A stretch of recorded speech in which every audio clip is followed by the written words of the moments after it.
Good morning, one and all. Let's start with the minor irrigation.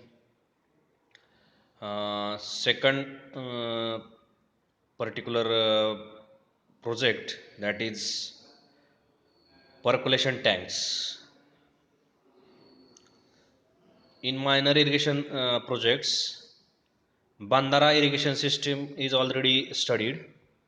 Next is a percolation tanks. In percolation tanks, schemes water percolates through the soil pores and joins the groundwater, thus increases the water level in the well on downstream side, and then this water is used by the farmers for irrigation purpose.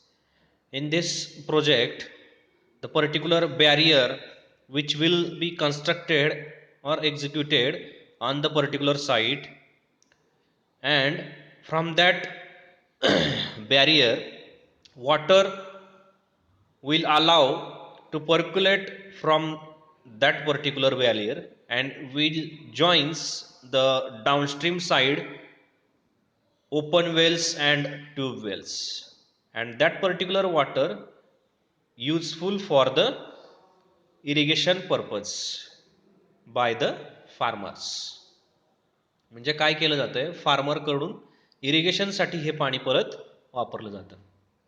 म्हणजे non perennial reverse असतील, non perennial sources असतील, त्या केसेसमध्ये काय केलं जातं, तर particular M-I tanks, also called as M-I tanks, minor irrigation tanks, percolation tanks, हे काय केले जातात, बांधले जातात आणि त्याच्यामधून काय केलंय, वॉटर हे पर्क्युलेट केलं जातं आणि डाऊनस्ट्रीम साईडला असणाऱ्या ज्या काय ओपन वेल्स असतील, विहिरी असतील किंवा बोरवेल्स असतील, ट्यूबवेल्स असतील, त्याला काय केलं जातं, त्याची ग्राउंड वॉटर टेबल ही इन्क्रीज केली जाते आणि ते पाणी नंतर शेतीला पिकासाठी वापरण्यात येतं. लक्षात येतंय? या ज्या काय सिस्टीम्स आहेत, इरिगेशन सिस्टीम्स आहेत. Irrigation means supplying of water artificially to the crops, that is called as irrigation. For all this process, water is to be made store on upstream side by constructing small bunds at suitable site. Bunds, small bund, that is small barrier, हे construct केलेलं असते. Let's see the sketch drawing of percolation tank. इथं दिसतंय तुम्हाला की काय केलेलं आहे, पर्क्युलेशन टँकच्या अपस्ट्रीम साईडला काय आहे, हे पाणी आहे. ठीक आहे, ब्लॅक हे दाखवलेलं आहे, एक वॉल दाखवलेली आहे, टेपर वॉल पर्क्युलेशन टँकची. त्याच्या अपस्ट्रीम साईडला काय आहे, पाणी आहे आणि डाऊनस्ट्रीम साईडला काय दाखवलंय, वेल दाखवलंय, म्हणजे विहिरी ज्या असतील त्या कशा रिचार्ज होतात ते दाखवलेलं आहे. ठीक आहे, रेन वॉटर हार्वेस्टिंगचाच हा एक टाईप आहे असं कन्सिडर केलं तर चालेल. म्हणजे जो काय वॉटर सोर्स आहे तो काय केला जातं, कन्झर्व केला जातो. ठीक आहे, let's see next point, advantages of percolation tank. Number 1, low cost, total cost of project is less. Then easy construction, second point, advantage is easy construction. The construction of bunds is very simple and hence there is no need for skilled laborers and machines etc. Easy construction आहे. Then resource utilization, the site which are unsuitable for other type of irrigation may suitable for this type of scheme and thus better utilization of natural resources can also be made. ठीक आहे, म्हणजे मी तुम्हाला previously सांगितलंय की जिथं particular other irrigation projects आपण develop करू शकत नाही, त्या केसमध्ये काय करायचंय सॉरी त्या केसमध्ये काय करायचंय, तर पर्क्युलेशन टँक्स यासाठी आपण त्या साईटला ते पर्क्युलेशन टँक हे कन्स्ट्रक्ट करू शकतो. Then disadvantages of percolation tanks, low working capacity. With respect to other irrigation scheme, its working capacity is low because non-perennial streams असतात आणि त्याची working capacity as compared to other irrigation projects ही काय कमी आहे. Then costly investigation, site investigation हे काय आहे, कॉस्टली जाते. For passage of water through the soil to find out location, various tests is to be conducted in commanded area. Test ह्या conduct कराव्या लागतात, बिकॉज तिथला जो स्ट्राटा आहे, सॉईल स्ट्राटा, रॉक असेल किंवा सॉलिड रॉक असेल, हार्ड मुरुम आहे, स्ट्राटा कसा आहे हे फाइंड आउट करण्यासाठी काय होते, तर ते इन्व्हेस्टिगेशन हे काय होते, कॉस्टली जाते. Then uncertain command area. As water percolated through the soil, it is not possible that it always connect to the particular site or streams. Uncertain command area.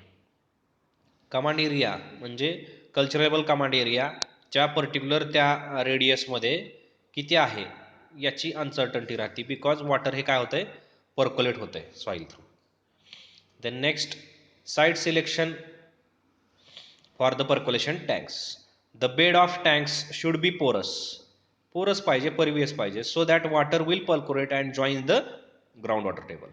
Second, there should be sufficient number of wells in the commanded area.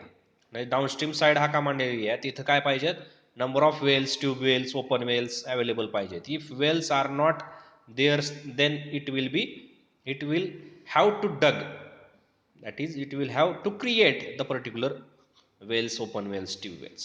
The site at which bunds are constructed should have sufficient discharge. Water available or discharge हा पण sufficient असायला हवा. For construction, the material and labors should be available nearby the site.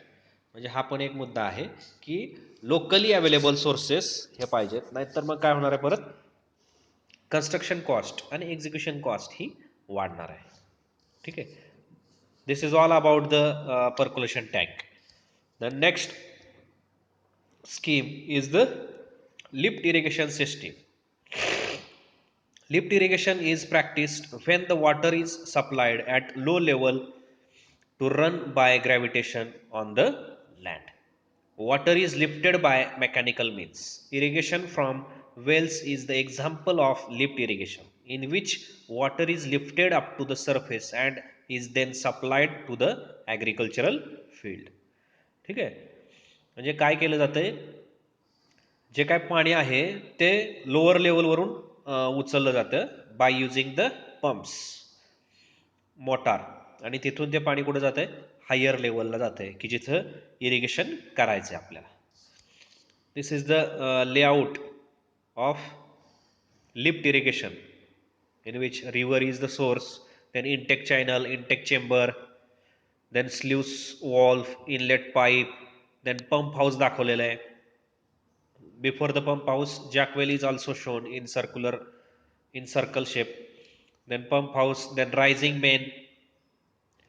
Rising मेननी काय केलं जाते, पाणी हे डिलिव्हरी चेंबर पर्यंत जात आहे आणि तिथून परत ते कुठे जाणार आहे,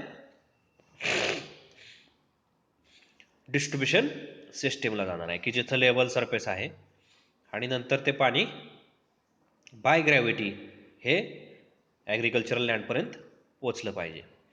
this is the small layout of lift irrigation system. मग आता याच्या कंपोनंट पार्ट्स याच्यात दाखवलेले आहेत की काय कंपोनंट पार्ट्स आहेत, नाही का. इंटेक चॅनल असतो, म्हणजे रिव्हरमधून तुम्हाला पाणी एक स्मॉल चॅनल, अनलाईन चॅनल एक्सकॅव्हेट करावं लागणार, तिथून पाणी हे इंटेक चेंबरला येणार, इंटेक चेंबरवरून पाणी ते कुठंच घ्यायला पाहिजे, जॅक वेलला घ्यायचं आहे, आणि जॅक वेल थ्रू पाणी ते कुठं जातंय, पंप हाऊस थ्रू रायझिंग मेनला डिलिव्हरी चेंबरपर्यंत ते जातंय फॉर द डिस्ट्रीब्युशन सिस्टीम. हेच आत्ता मी जे काही कंपोनंट पार्ट्स एक्सप्लेन केले तेच इथं दिलेले आहेत. Intake channel, inlet pipe, delivery chamber, rising main, then pumping machinery, then inlet chamber. These are the component parts.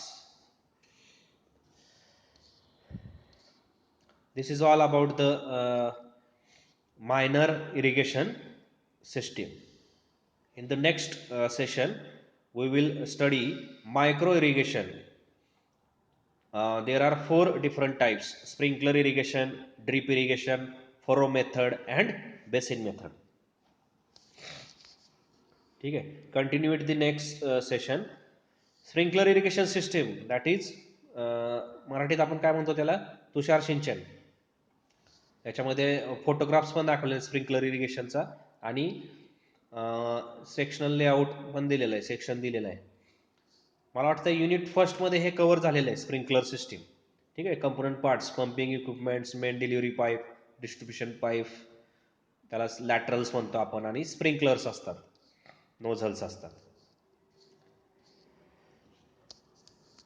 ठीक आहे, त्याचा मेंटेनन्सचा पार्ट दिलेला आहे, ॲडव्हान्टेजेस, डिसॲडव्हान्टेजेस. ठीक आहे. Second is the drip irrigation. Drip इरिगेशनला काय केलं जातात तर ठिबक सिंचन. आता शुगर केनला पण अलीकडे ड्रिप इरिगेशन सिस्टीम ही डेव्हलप केलेली आहे. ठीक आहे, आता हा जनरल पार्ट आहे, हा ओव्हरलुक करायचा आहे तुम्ही स्वतः, ॲडव्हान्टेजेस, डिसॲडव्हान्टेजेस. ठीक आहे, तर कन्क्लूड करूया आपण इथं सेशन. Okay, thank you.